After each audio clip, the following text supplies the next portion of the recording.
All right, today we are going to break down something called a discovery call. But look, forget the fancy sales term for a second. What we're really talking about is a masterclass in powerful communication. Seriously, this is a framework you can use in pretty much any important conversation to get way better results. So let's dive in and figure out how to stop wasting our time and start having conversations that actually go somewhere.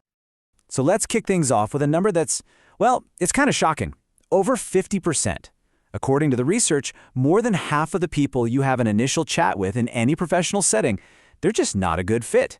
Just let that sink in. More than half the time, you are on a call that is literally destined to go absolutely nowhere. That is a staggering amount of wasted time and energy. And all that wasted time, it has a real cost. The source material puts it perfectly. If you're not figuring out who's a good fit from the get-go, you are leaving time and money on the table. And you know, this isn't just a business problem. It's a fundamental problem with how inefficient we can be when we're trying to connect with each other. So yeah, let's call it what it is. The 50% problem. We're going to take a closer look at why so much of our communication just misses the mark, and way more importantly, how we can start to fix it. Okay, so if that's the problem, what on earth is the solution? Well, that brings us to what we can call the art of discovery. This is all about a strategic approach that can turn these conversations from a total coin toss into a focused, effective dialogue. At its heart, it is just a two-way conversation. And those are the magic words right there, two-way.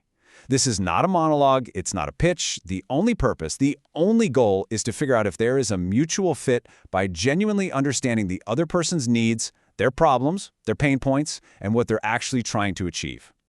And this right here, this is a massive, massive mindset shift. The common approach, it's to sell, to push a solution. But the expert's goal, it's to qualify.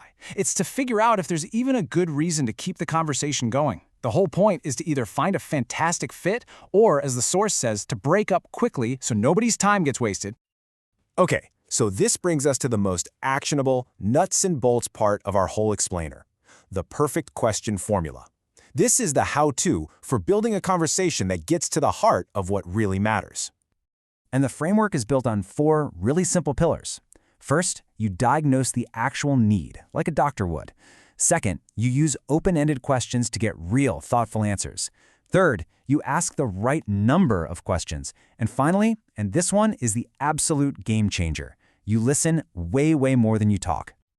And look at this. We have the data to prove it. It is crystal clear. The top performers, the best communicators out there, they only talk about 43% of the time. The other 57%, they're actively listening. They are letting the other person steer the ship. This isn't just a nice idea. It's a data-backed reality. So how do you get them to talk more? It's simple. You ask better questions. Instead of questions that just get you a yes or a no, you use powerful words like what, why, and how. These words don't ask for answers. They invite stories. They are the absolute key to unlocking a real discussion. But wait, how many questions is the right amount? I mean, you don't want it to feel like an interrogation, right? Well, guess what? There's a sweet spot. The data shows success rates jump like crazy as you ask more questions, and they peak right around 8 to 10. Any less, and you're flying blind. Any more, and yeah, it starts to get a little uncomfortable. Okay, so you've listened, you've asked great questions, you've diagnosed the problem, and you found a real mutual fit. Now what? Well, that brings us to our next section, making the right ask. And I know what you might be thinking. The ask sounds intense, it sounds high pressure, but here's the secret. If you've done the discovery part right, this moment isn't scary at all. It's not a close. It's just the logical, helpful next step. It's simply presenting the obvious solution to the problem you've both just spent the entire conversation defining. But here's the thing. A lot of people really struggle here. The average success rate for this step is only about 27%. And that just shows there's this huge gap between understanding a problem and then confidently proposing the solution. So how do you do it? You keep it simple, you keep it direct. Phrases like, "Are you ready to go ahead?" or "Would you like to get started?"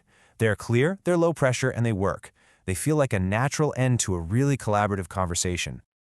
But what if they say no, or not yet?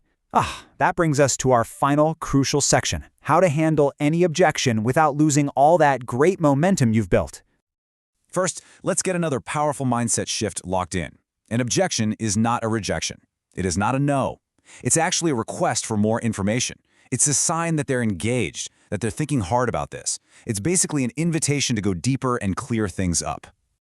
And the source material actually gives us this amazing tactical toolkit for how to respond. You've got 6 different methods here. For example, there's the boomerang, which is brilliant. You take their exact concern and turn it into the very reason they should move forward. Or you can use the third-party method, where you share a quick story about someone else who had the exact same worry. And here we have a simple, repeatable process for handling one of the most common objections you'll ever hear. Now look at the flow. It starts with respect. Just listen, don't interrupt. Then it moves to empathy. You make sure they feel heard and understood. It's only then that you actually respond.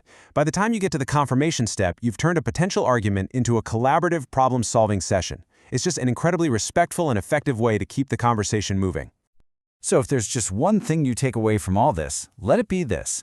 Truly effective communication isn't about having the best pitch or using the fanciest words. It is about a genuine process of listening, of understanding, and of working together to find a mutual fit. And that is a skill that will serve you absolutely everywhere, from the boardroom to your own dinner table. Which leaves us with a final question to chew on. In your next really important conversation, whether it's with a client, a coworker, your boss, a friend, what do you think would happen if you made a conscious effort to just listen for 57% of the time? How might that one simple change completely transform the outcome?